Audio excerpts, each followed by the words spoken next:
time to look at schemes as people in the division get a chance to really evaluate personnel, and they're playing teams multiple times.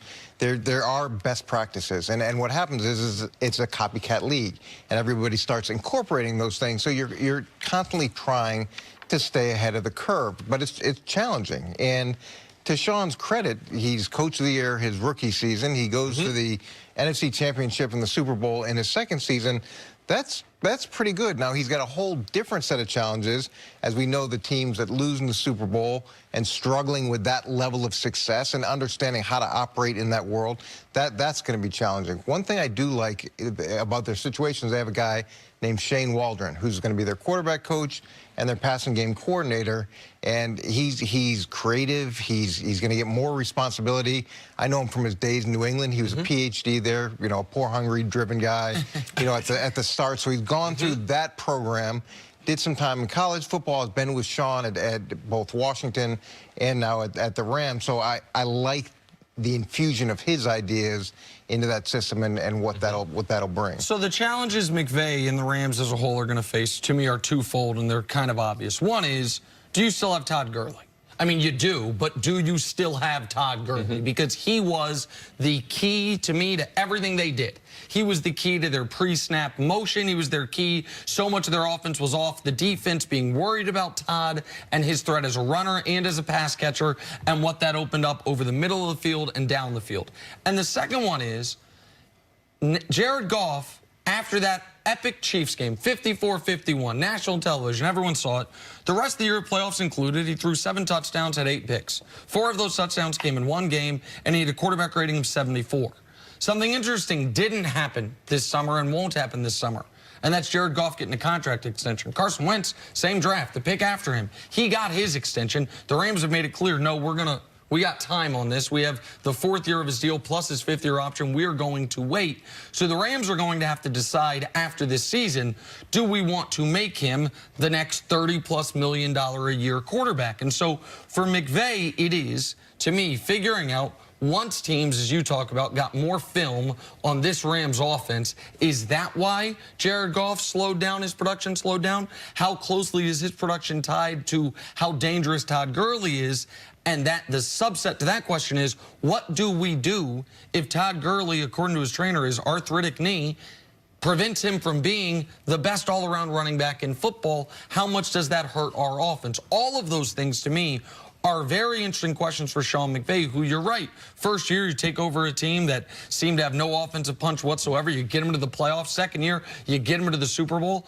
How do you make sure you don't take a massive step back this year when you might not be as talented this season as you were last year? Those are all, to me, very real questions. First, like Coach Mangini, I think we need to acknowledge the success that he's had. This is not the NBA. We see a lot of rookie coaches in the NBA have great success, but the number of things that they have to know are a lot less. I'm not trying to discredit what an NBA coach has to do, but a football coach got to know offense, defense, special teams, how to manage the media, managing practices, managing injuries. There's so many more things that they have to be involved with. Sean McVay has been great, not like any other young coach that we've seen. So you know what? Every year what we're going to do with Sean McVay, because we don't believe in his genius ability. We don't believe someone that young could be successful. So we're just going to pick apart his success. Last year, the challenge was how he's going to deal with all these renegades, all these veteran players, all that locker room. Oh, they're going to eat him up and chew him up. He seemed to do all right. Locker room seemed to be pretty good.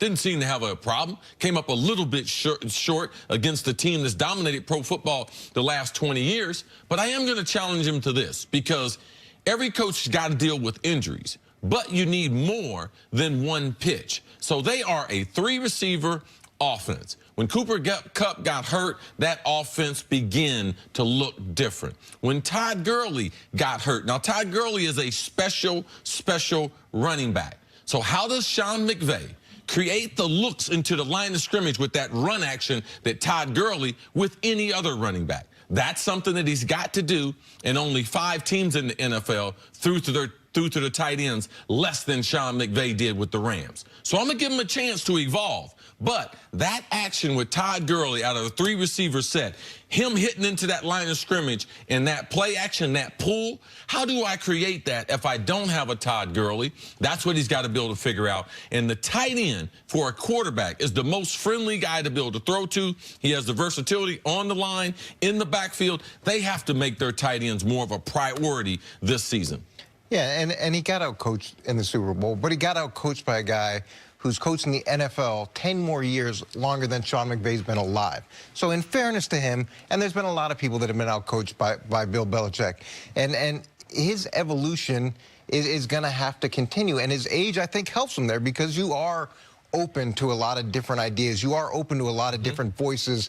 And I think you'll see some things that are different this season than we've seen in the past. And to me, you have to do that because the good teams are constantly staying ahead of the film they put on the previous season. How much more evolution also comes from development with Jared Goff in just where he can take his game to and the comfort between the two of these guys? Well, Nick made a great point. They decided not to extend him, which to me is good business. I don't think you have to totally agree. Extend people just because, you know, you want to make them happy. Like, there's got to be a business component to this, but they're not extending Sean McVay either. And then people have talked about that component as well. He has to grow in addition to the head coach, and they need to grow together. And the film is piling up, and the things that he does poorly and the weaknesses that he has, those are going to come week in and week out. So you try to spend the offseason, you try to spend the OTAs working on what your greatest weakness is. And that takes a lot of strength of character to do that because it's not easy and it's not fun and it's not comfortable. Jared Goff at the end of the season, in the month of December, you're going to have 4 games. Can you put 2 of those games on his back and he drive you down the field to win the game late? That would be one of the steps you'd like to be able to see with Jared Goff. We always weren't worrying about his body. His body has held up. I believe he'll be even better in this season. I do believe